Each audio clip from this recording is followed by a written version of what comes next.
চেহারাটা মনে পড়ে, আমার মাকে দেখতে মনে চায়। ছোট মানুষ, মাকে দেখতে মনে চায়।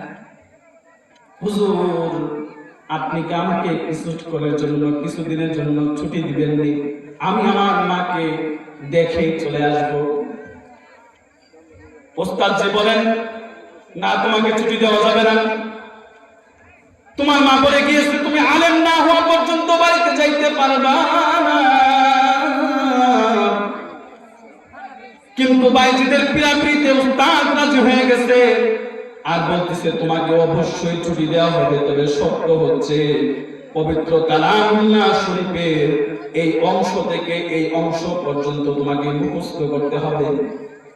এই অংশ থেকে এই অংশ থেকে এই অংশ তোমাকে মুখস্থ করতে হবে। হযরত বাইজিদ উস্তাদ জি মনে করছে তাকে যে পরিমাণ দিলাম এই পর্যন্ত তার মুখস্থ করতে অনেক লম্বা সময় লেগে যাবে, সে বাড়ির কথা বলে যাবে। কিন্তু হযরত বাইজিদ কিছুদিনের মধ্যেই তার উস্তাদ যে পরিমাণ জায়গা দিয়েছিলেন এই পরিমাণ জায়গা হযরত বাইজিদ মুখস্থ করে ফেলেছেন। বলেন সুবহানাল্লাহ। হযরত বাইজিদকে উস্তাদ জি বলে, আরে বাইজিদ, যা তুমি তোমার মায়ের সাথে দেখা করে আসো। হযরত বাইজিদ হাঁটতে হাঁটতে বাড়ির দিকে যখন রওনা হয়, রাত্র গভীর হয়ে গেছে বাড়ি যাওয়ার পর্যন্ত। বাড়ি যাওয়া মাত্রই দরজা বন্ধ আছে। দরজার মধ্যে নক করে বলে, মা, ও মা, দরজাটা খুলো। তাকায় দেখো তোমার বাইজিদ তোমার সুন্দর এই চেহারা দেখবার জন্য মাদ্রাসা থেকে চলে আসে। বাইজিদের মা দরজা না খুলে ডাক দিয়া বলে, তোমার কণ্ঠ শুনতেও যদিও আমার বাইজিদের মতো লাগে, কিন্তু তুমি আমার বাইজিদ না। কারণ আমার বাইজিদ আলেম না হইয়া কখনো বাড়িতে ফিরতে পারে না। তুমি আমার বাইজিদ কখনো হইতে পারো না। রাত্র ভর পর্যন্ত বাইজিদ অনেক চেষ্টা করলো, মা দরজা খুললো না। অবশেষে নৈরাশ হয়ে আবার মাদ্রাসার দিকে রওনা করছে।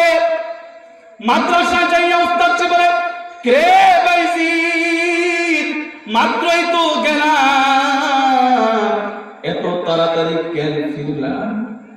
বাইজিদ বলে, আমার মা আলেমের চেহারা দেখবে, আমার মতো ভাইজিদের চেহারা আমার মা দেখতে চায় না। আমার মা দেখতে চায় না। আমি যতদিন আলেম না হতে পারবো ততদিন পর্যন্ত আমাকে বাড়ি যেতে নিষেধ করেছে। হযরত বাইজিদ আর বাড়িতে গেলেন না। তিনি আলেম হইলেন। আলেম হওয়ার পরে তাকে যখন উস্তাদ জিরা পাগড়ি দিবে, ওই দিন উস্তাদ জি রাতের বেলায় স্বপ্নে যুগে দেখতেছেন রাসূল আরবি সাল্লাল্লাহু আলাইহি ওয়াসাল্লাম স্বপ্নে যুগে দেখা দিয়েছেন। দেখা দেওয়ার পর উস্তাদ জিকে বলে, হ্যাঁ উস্তাদ জি, ভাইজিদকে কালকে তো তুমি পাগড়ি দিয়ে দিবে, সাথে সাথে তাকে তোমাকে যে ইলমের পাহাড় দিলাম, যে তোমাকে তাসাউফের যে সনদ আমি তোমাকে দিয়ে দিলাম, সাথে সাথে তুমি তাকে সেই পাগড়িটাও পরায় দিও।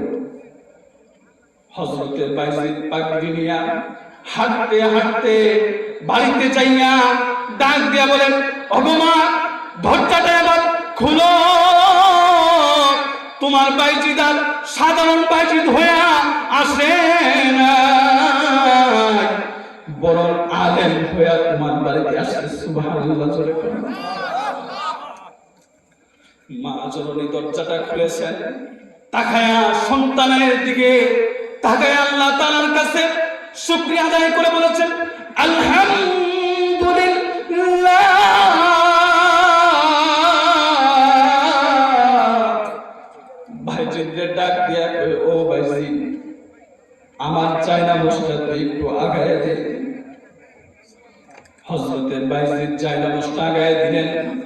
মা জননী 2 রাকাত নামাজের জন্য দাঁড়ায় গেছেন।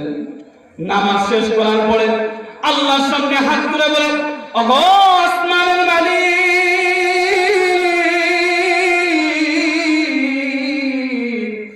আমার বড় আশা ছিল আমার সন্তান বাইজিদ আলেম হবে।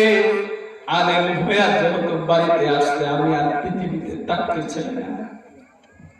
আমি এতটুকু আমল নিয়ে কবর দেশে যেতে চাই।